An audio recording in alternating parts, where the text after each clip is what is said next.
thanks again for speaking with us. Can you tell us a little bit about PETA's involvement with the film Green? PETA was approached to introduce the film Green, which is about the deforestation in Indonesia, and actually tells the story of an orangutan, the last days of an orangutan who's losing her life because of the loss of her habitat. And we were approached because PETA does a lot of work for great apes around the world. We actually mainly focus on captive great apes in the United States. But we're very supportive of conservation efforts all over the world with many different species, including great apes. So we were very happy to come and introduce the film tonight.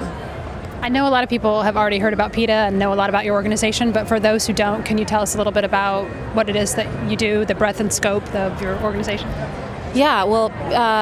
PETA is a very large organization. I think it's the largest animal rights organization in the world. We have about 2 million members and supporters worldwide, and offices and affiliates all over the world.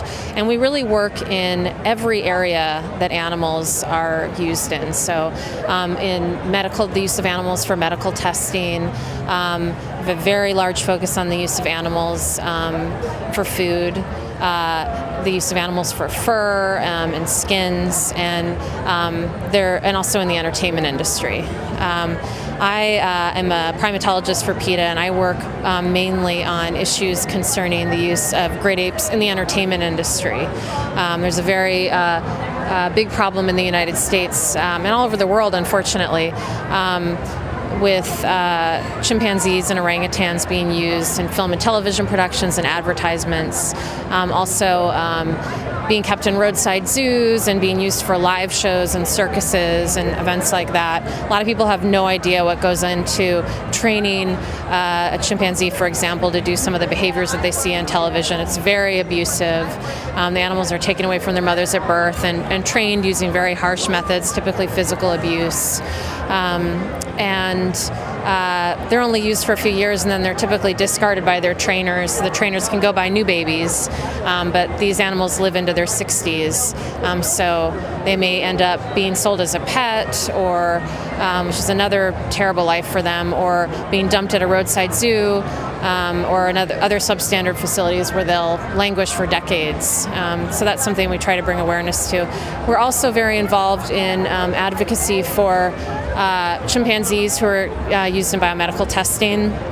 There's currently about 1,100 chimpanzees being used in biomedical testing in the United States.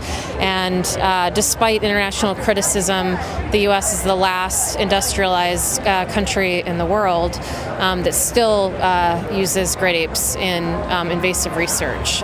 So there's a lot of support for a bipartisan bill that Congress is currently considering. It's called the Great Ape Protection and Cost Savings Act, and that would ban the use of chimpanzees and other great apes in invasive experiments, and would also release 500 federally owned chimpanzees from laboratories, send them to sanctuaries. So that's something that we are working on pretty heavily. Wow, that's a lot. That's a lot of work. Well, you're doing a lot of good work. Can you tell us about why it was important for you to come to ARTIVIST and what you think of the ARTIVIST Film Festival being